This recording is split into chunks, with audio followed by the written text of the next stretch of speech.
Hey, this is Matt once again. What about to end the video? This is a paid request, this time for Luis. Thank you so much for that. And for those interested in requesting pretty much any type of videos, topics, reactions, reviews, commentaries, whatever it may be, re-reviews, feel free to send it either directly to my PayPal or join my Patreon. Both links are down below in the info box. And this is for, like I said, Luis. And he asked me my top 13 favorite actors of the 1980s. Now, it says actors. I'm going to also put like entertainers, performers. To some people, may not consider them the greatest actors, but these are people that I just really enjoyed watching on film for different reasons. Also, it's one of those things that's a bit tough because some of them will go into the 1990s. But at the same time, I included them in there because their 80s stuff definitely impacted my cinema love. I'll put it that way. I'll start number one down just to be different, because a lot of times people go just backwards. Number one, easily, Sylvester Stallone. I am a Stallone fan, not just his 90s stuff as well as his 80s stuff. The character of John Rambo in First Blood, I think is a great character. Became one of my favorite characters ever. You watch First Blood, you get to the ending where he's breaking down. About the after fly gunship, to drive a tank. Back to your tail, keep a job, parking cars. And just his breakdown, his way his buddy died, and great emotional scene. You go, oh, do you understand what he's saying? Well, I could. And you looked at that film, you looked at films like Nighthawks and Lockup. I think Lockup is a very underrated performance. Over the Top, love Over the Top. Sincerely, I think it's a heartwarming father and son story. Yes, there's arm wrestling involved. I'm fine with it because it makes it more unique. I think Stallone does a good job in that. I love him, Rocky 2. Rocky 2 is 70 still. Rocky 3 was 82. Rocky 4. Rambo vs. Part 2. One of my favorite films ever. I even liked his speech at the end. I want what they want. Every guy spilled his guts and did everything he had once for our country to love us, just like we love it. That's what I want. How you live, John, day by day. Cobra, I love his character in that. So yeah, Sylvester Stallone has to be number one. Love the guy. I'm just disappointed at his output in the past 10 years because I know he could do better. I've seen it in the 80s. I've seen it in the 90s. That's just my opinion. So Sylvester Stallone, definitely number one. Number two, people have grown at this, but this was a guy that was a childhood, big in my childhood. And even his early films were big in my childhood. And especially going to the 90s, much more so. He did get better as an actor. Back then, though, he had the it factor, and I think he had a charm to him. And yes, that's Jean-Claude Van Damme. Yeah, I know he's not considered an actor, but as a performer, again, I think he did get better acting later on. And I loved him in Bloodsport and Cyborg and Kickboxer, his movies in the 80s. Now, granted, the 90s much more prominent with Hard Target and Time Cop, but in this time period, I would watch films like Bloodsport and Cyborg over and over and over again. And I like he had the right look. I think Cyborg, the man of few words, he played that well.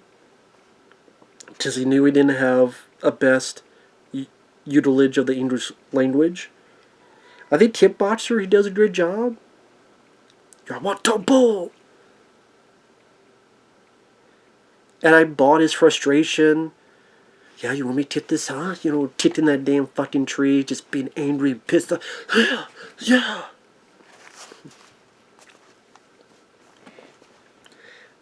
And I think, he's labeled worse an actor than he is just because he has an accent.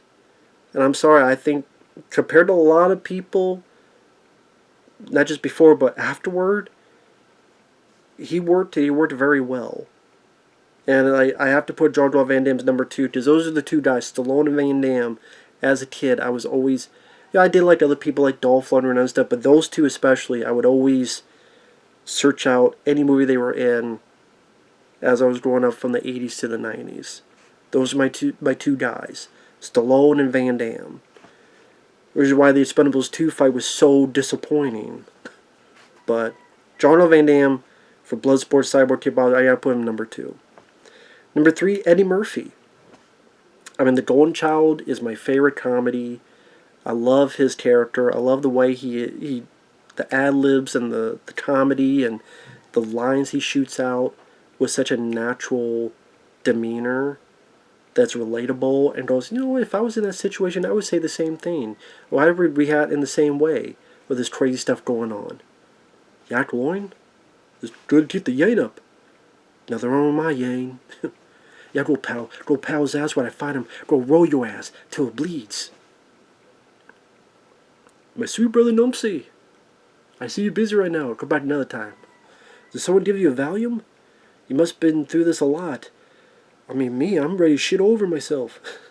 I love The Golden Child. You got Beverly Hills Cop 1 and 2.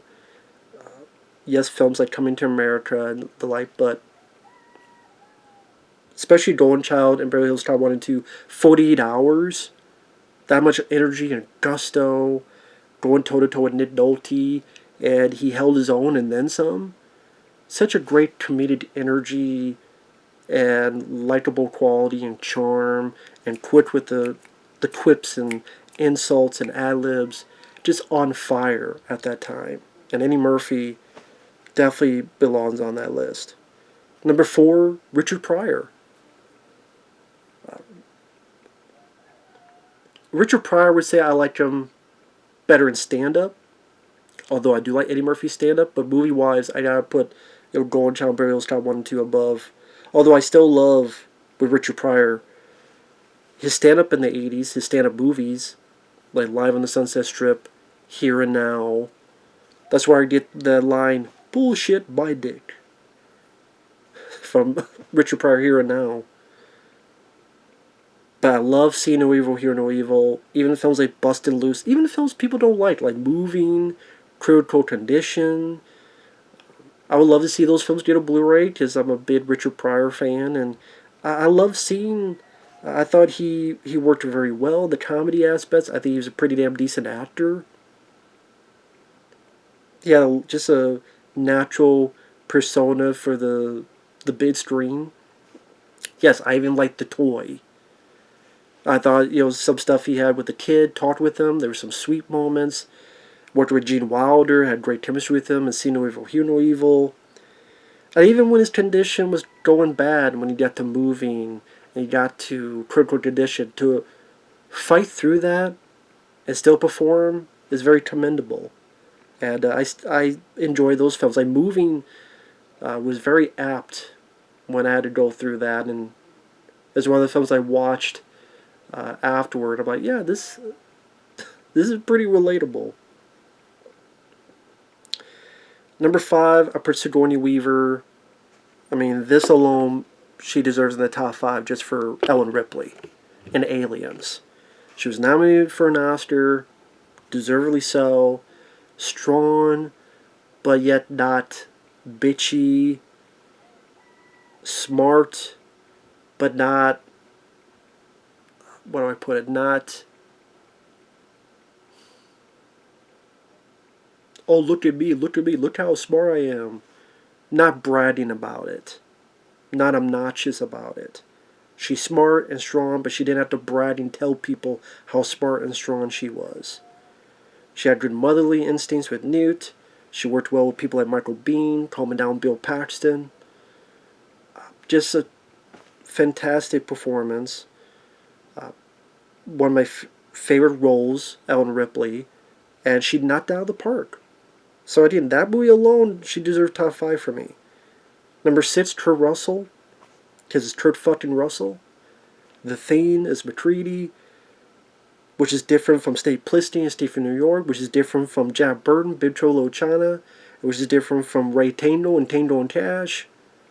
I mean, those series of roles, He could stream.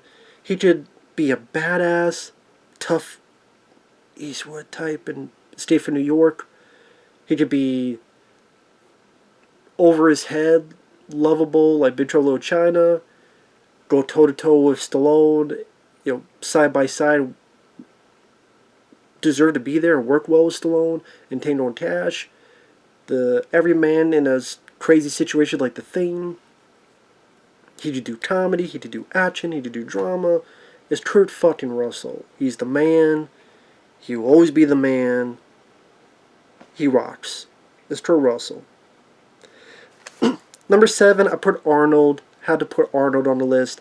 Such a big personality in the 80s. Commando, Predator, and a variety as well. To do from the Terminator to Twins.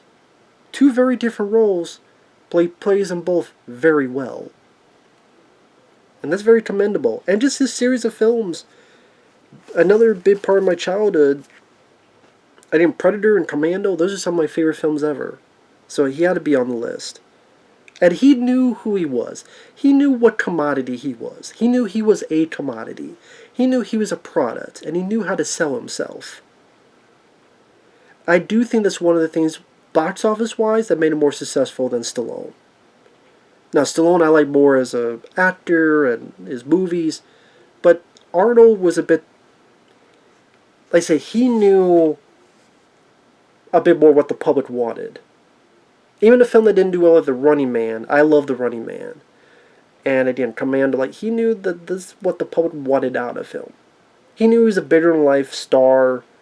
Those are the type of movies he went after. Even when he did films like Kindergarten Cop, and that was 90, and then Twins, 88. He knew, okay, this is what the audience will, even in a comedy, like a Tough Cop, or comedy, okay, I got Ivan Reitman, who did Stripes and Ghostbusters. I'm in pretty good hands. He was pretty smart to the business at that time. Number 8, James Woods. I've always talked about how much I love James Woods. I've never seen him give a bad performance.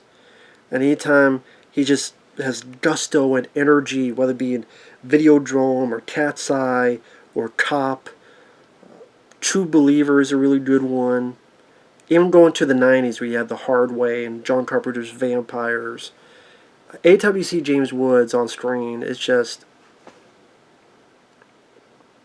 I always buy it, always believe it. It just always has this great intensity to him. I'm not a fan of the film called The Boost, but he was good in it. Like I said, I've never seen him sleepwalk through a role. Even in a big role like General's Daughter later on, I'm like, I wish I saw more of him in that movie. Like, he always brings his A game, even as a small part, like Any Given Sunday. And if you go to the 80s, I did Cop and True Believer. True Believer, he plays a lawyer, and he works with Robert Downey Jr. Underrated film. And you buy every word that comes out of his mouth. And like I said, it has a great intensity to him. Wonderful actor, James Woods. Number 9, Tom Selleck. Very likable charm to him from the days of Man and P.I. I remember him the most from a film called Runaway. I love Runaway. Gene Simmons was the bad guy, directed by Michael Crichton. It's a feature where robots are kind of used for everyday notions, which I think is an interesting idea. I liked how down and dirty the robots are, because it still makes it feel kind of realistic in a way. Because if they look like iRobot, it does. When it's more down and dirty robots, it still feels like, oh, this could happen. Like, it's in a weird way more practical, which I think is interesting. Some say it's cheap or it's, but the fact it's more like down and dirty with that idea makes it a bit more interesting to me. And I think Tom Selleck, I liked his performance in Runaway. The guy who's afraid of heights and having to deal with that fear, being this like sci-fi cop thriller. He also gives another good performance in An Innocent Man in 1989. Guy framed for a crime he didn't commit. Definitely one of the best parts of that movie is his performance. And then 3 Men and a Baby. Love that movie. It's a favorite comedy of mine. Again, love 3 Men and a Baby. Adore that film. Very lovable. In other words, it's a movie that stars me, Mike, and Effrey. Can't believe that film's still not on Blu-ray. 3 Men and a Baby. People forget how successful that film was. Directed by Leonard Nimoy, Spock himself, and that was the biggest hit of that year. And has nothing. Dumbfounds me. Even Runaway, it has a Blu-ray I have from kind of overseas, but doesn't really have a. I don't think it really has a Blu-ray here in the U.S., which is strange to me. But hey, what can you do? Number 10, Bill Murray. He does his shtick very well. Stripes, Ghostbusters, Scrooged. Definitely one of the funniest guys of the 80s. Very dry. He could be a good actor that we've seen later on in Lost in Translation and St. Vincent. And I like even the goofier films like Larger Than Life I enjoy. Like, he knew how to play that role well. And again, Stripes is hilarious. Ghostbusters, Peter Venkman, classic. Scrooged, underrated. And Scrooge, he had some good acting where is Bill Love Story with Taron Allen, a bit of him just realizing just how far off the beaten path his character is and wanting to atone for his sins. And Bill Murray always enjoyed. Definitely deserves to be on the list. And then you said top 13, so number 11, I put Peter Weller. Does a great job in Of Unknown Origin as a guy who's very prim and proper in his attire and his location, his environment. His family goes away, he's by himself, he has the stress of this project that needs to get done. It's very important. And there's one obstacle, this rat, that makes his life a living hell. Starts small at first, but then it keeps fucking up things. It seems inhumanly smart. Hence the title Of Unknown Origin. It's still mysterious why this rat is able to act this way. But it's kind of fun. Just the way Peter Weller's character goes more and more crazy throughout that film. I love it. I think it's a really good performance. And I love him in this film. My favorite role of his, which is Leviathan. I love his character. Very relatable. Very fun. You know, he's the boss, but he's head over his head. That's my responsibility.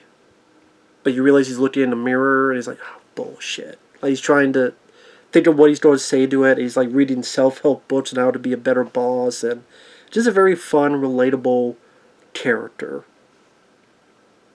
Love him, Leviathan, as Beck. Call me Becky one more time, six-pack. We're going to pop your tops. All 6 of them. Say, motherfucker. And of course, RoboCop. Seems like an easy part to play, but you have to be able to invoke the mechanical motions, but also invoke sympathy from a guy that for a chunk of the film is monotone. But you still got to evoke sympathy from the viewer. And I think Peter Weller does that very efficiently. Number 12, I put Gene Hackman, just for Uncommon Valor alone. Uncommon Valor is one of those movies that anytime people ask me, what's a film to recommend I've never seen, I go, Uncommon Valor. 1983, people going back to get people, POWs from Vietnam. Gene Hackman plays a father whose son is stuck there as a POW in Vietnam. He gets a group of his son's friends to go back there. But it's not just an action film. It's very emotional. A little bit of a tearjerker. It's a great drama. Excellent cast. Not just Gene Hackman, but Patrick Swayze, Randall Tess Cobb, Reb Brown, Tim Thomerson.